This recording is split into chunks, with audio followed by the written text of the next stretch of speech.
آج ہم ایک بڑی دلچسپ کہانی کے ایک حصے پہ بات کر رہے ہیں۔ عنوان ہے سرد رات کا راز، ایک معصوم کی تلاش۔ ہمارے سامنے جو یہ اقتباس ہے یہ ہمیں لے جاتا ہے اسلام آباد۔ دسمبر کی ایک سرد رات، بہت سنسان، اور وہاں کچھ ایسا ہوتا ہے جو بالکل غیر متوقع ہے۔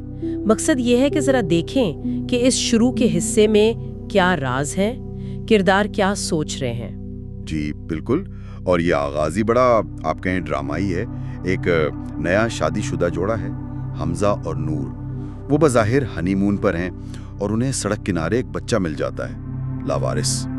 تو فوراً ہی کہانی میں دو الگ الگ چیزیں نظر آتی ہیں۔ ہاں، جیسے دو الگ دھارے چل رہے ہوں۔ بالکل، ایک طرف یہ جوڑا، یہ بچہ، یہ نئی ذمہ داری، اور دوسری طرف وہ شہر میں کہیں اور ایک بزرگ ہیں، سلیمان حیدر، اور ان کے پاس ہیں کچھ قیمتی اثاثیں۔ تو یہ جو تضاد ہے یہیں سے کہانی کی بنیاد بنتی ہے۔ تو چلے ذرا اس پہلے منظر کو کھولتے ہیں۔ رات کے 10 بجے کا وقت ہے، سڑک ویران، اور حمزہ کی سفید مہران گاڑی رکتی ہے۔ انہیں ایک بچہ ملتا ہے، صرف ایک میلی سی چادر میں لپٹا ہوا، اور ہلکے ہلکے رو رہا ہے۔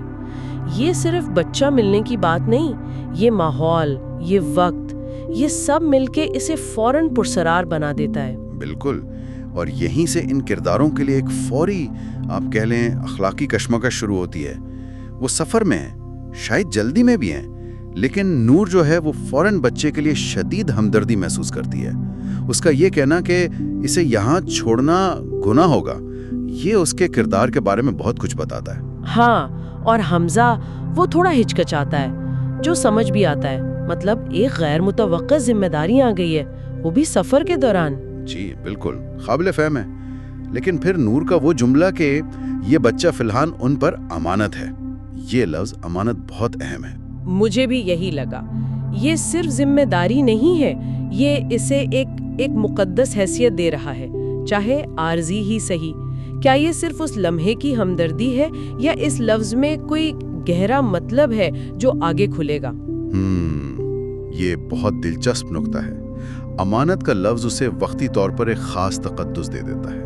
یہ دکھاتا ہے کہ نور اسے بوجھ نہیں سمجھ رہی، بلکہ ایک اہم فرض، چاہے وقتی ہو۔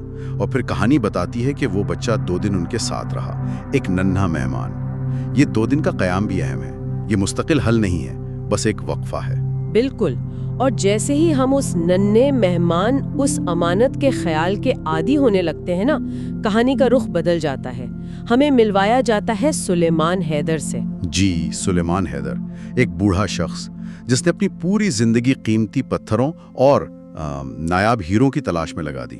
اب وہ کمزور ہے، اور اس کی کل جمع پونجی، اس کی کائنات، صرف 3 نایاب پتھر ہیں۔ یہاں کہانی بڑی خوبصورتی سے ایک طرف انسانی زندگی کی نزاکت، یعنی وہ لاوارث بچہ، اور دوسری طرف مادی دولت کی کشش، وہ نایاب پتھر، ان کو آمنے سامنے لاتی ہے۔ ہاں، یہ موازنہ بہت گہرا ہے۔ ایک طرف ایک جیتی جاگتی بے بس زندگی ہے جسے توجہ چاہیے، پیار چاہیے۔ دوسری طرف بے جان مگر انتہائی قیمتی پتھر، جو ایک شخص کی عمر بھر کی محنت ہے۔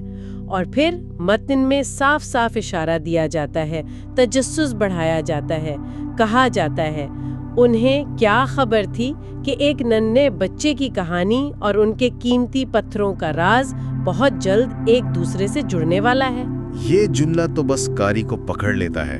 یہ صرف اشارہ نہیں ہے، یہ ایک طرح کا وعدہ ہے کہ یہ 2 الگ نظر آنے والی کہانیاں اصل میں ایک ہیں۔ اب سوال اٹھتے ہیں بہت سارے۔ یہ لاوارث بچہ جسے اس جوڑے نے پناہ دی ہے، اور یہ بوڑھا جوہری جو اپنے خزانوں کے ساتھ تنہا ہے، ان کا آپس میں کیا تعلق ہو سکتا ہے؟ کیا بچہ ان پتھروں سے جڑا ہے، یا کوئی اور راز ہے؟ تو اگر ہم خلاصہ کریں تو یہ اقتباس ہمیں ایک شدید اخلاقی امتحان سے ملواتا ہے، انسانی ہمدردی دکھاتا ہے، اور 2 بالکل مختلف دنیاؤں کو ٹکراتا ہوا دکھاتا ہے، ایک معصوم زندگی اور قیمتی مادی اشیاء۔ اور کہانی کا جو مرکزی راز ہے وہ اسی تعلق کے گرد گھومتا لگتا ہے۔ بالکل، اور یہ بھی اہم ہے کہ کرداروں کے شروع کے رد عمل کیسے ہیں۔ نور کی وہ فوری ہمدردی، حمزہ کی جھجک، اور پھر امانت سمجھ کر قبول کرنا، یہ سب ان کے آگے کے فیصلوں پر اثر ڈالیں گے۔ سلیمان حیدر کا کردار ابھی تھوڑا پسے پردہ ہے، لیکن وہ 3 پتھر یقیناً کہانی کے مرکز میں آئیں گے۔ آخر میں ایک بات سوچنے کی ہے، کہانی شروع ہوتی ہے اندھیرے میں، ایک غیر متوقع نیکی کے عمل سے۔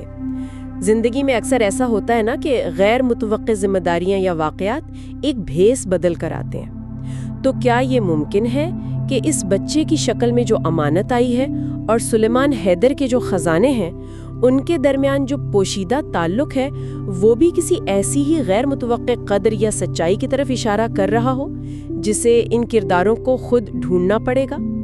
یہ ایک سوال ہے جو ذہن میں رہ جاتا ہے۔